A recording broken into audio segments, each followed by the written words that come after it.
Hello बच्चों, चलिए प्रश्न को पढ़ते हैं और समझते हैं। अभिकथन माना ए फलन एफ तथा जी अंतराल -1, 1 में इस प्रकार परिभाषित है कि जी डबल डैश एक सतत है।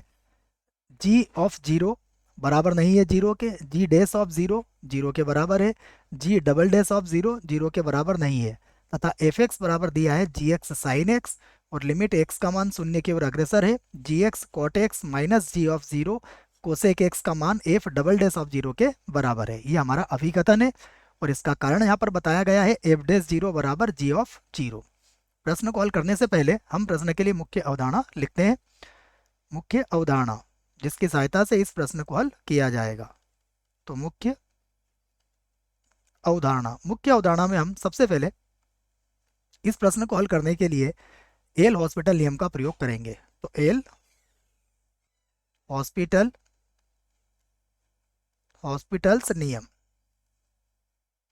इस नियम का प्रयोग यहाँ पर किया जाएगा, याद रखें आप। तो एल हॉस्पिटल नियम में हम क्या करते हैं, यह नियम तभी लगेगा जब सीमा का कौन सा रूप हो, 0/0 या फिर अनंत बटा अनंत रूप।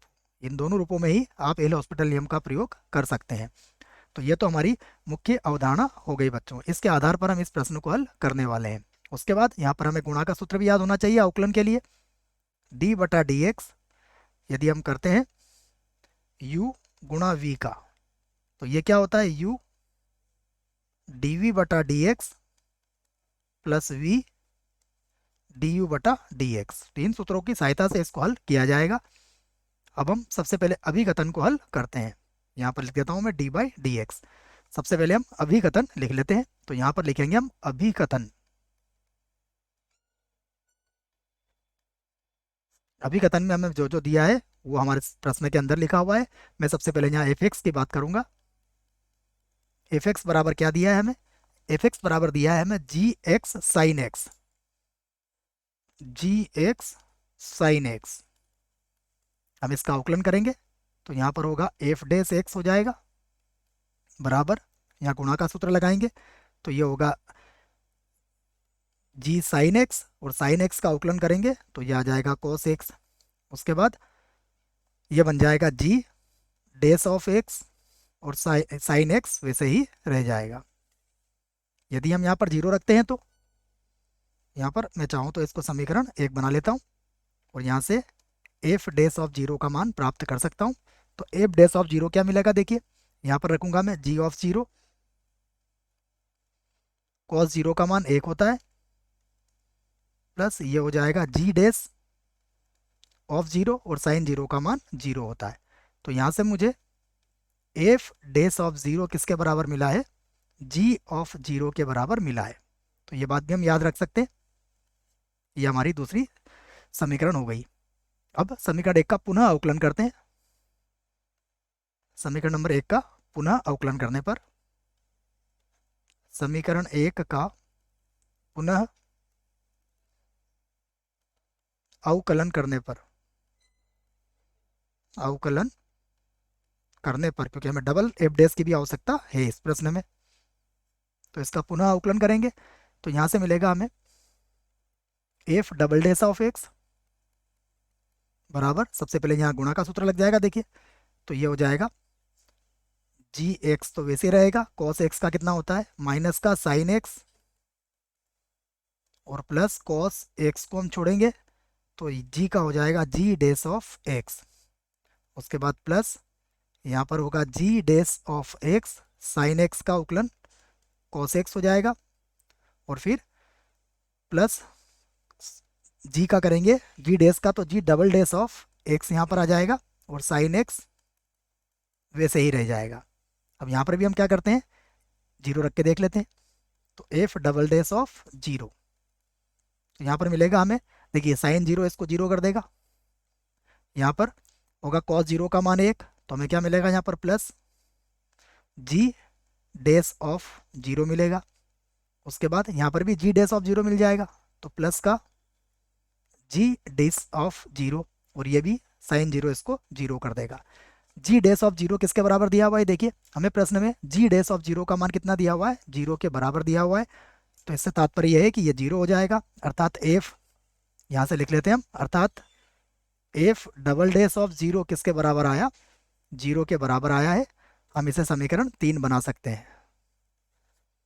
अब हमें सीमा ज्ञात करनी है, तो लिमिट एक्स का मान 0 की ओर अग्रसर है, और सीमा क्या है हमारे पास, जी एक्स कॉट एक्स, जी एक्स, और यहाँ पर आ जाएगा कॉट एक्स, और उसके बाद है माइनस जी जीरो कोसेक एक्स, माइनस जी जीरो, और यहाँ पर है कोसेक एक्स।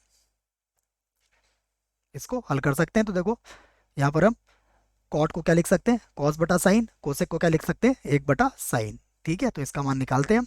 तो बराबर, फिर से लिखता हूँ मैं, लिमिट एक्स का मान 0 की ओर अग्रसर, यहाँ से हम इसको इस प्रकार लिख लेते हैं, ये हो जाएगा जी एक्स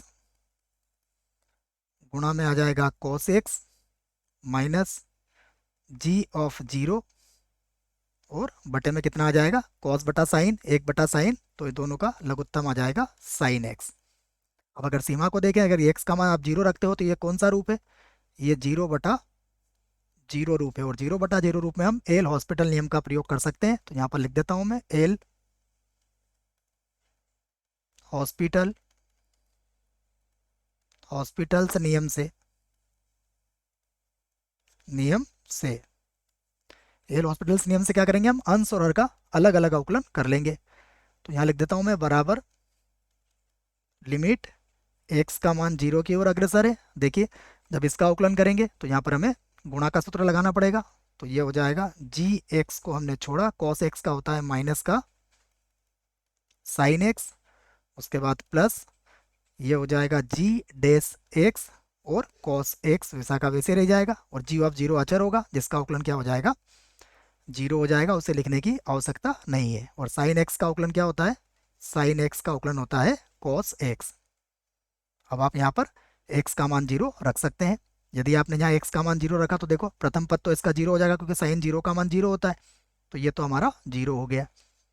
और यहाँ पर प्लस ये हो जाएगा जी डेस ऑफ 0, और कॉस एक्स का मान, कॉस 0 का मान कितना होगा, 1। नीचे भी कॉस 0 का मान 1 होगा, जिससे लिखने की आवश्यकता नहीं है। अब जी डेस ऑफ 0 का मान देखेगा हमें कितना दिया हुआ है, इसको लिख लेते हैं हम, बराबर जी डेस ऑफ 0 का मान देखेगा प्रश्न में, जी डेस ऑफ 0 का मान बच्चों दिया हुआ है 0, तो मैं इसको क्या लिख लूंगा, 0। और 0 ही किसके बराबर है, अगर ध्यान से देखें तो समीकरण नंबर 3 को अगर आप देखोगे तो ये किसके बराबर है, एफ डबल डेस ऑफ 0 के बराबर है। कारण क्या दिया हमने, समीकरण 3 से यहाँ पर मान रखा है, तो समीकरण 3 का उपयोग यहाँ पर हमने किया है। तो इसकी सहायता से देखिए, ये हमारा कथन अभिकथन सत्य हो गया है, ये भी। तो यहाँ पर लिख सकते हैं हम, अतः अभिकथन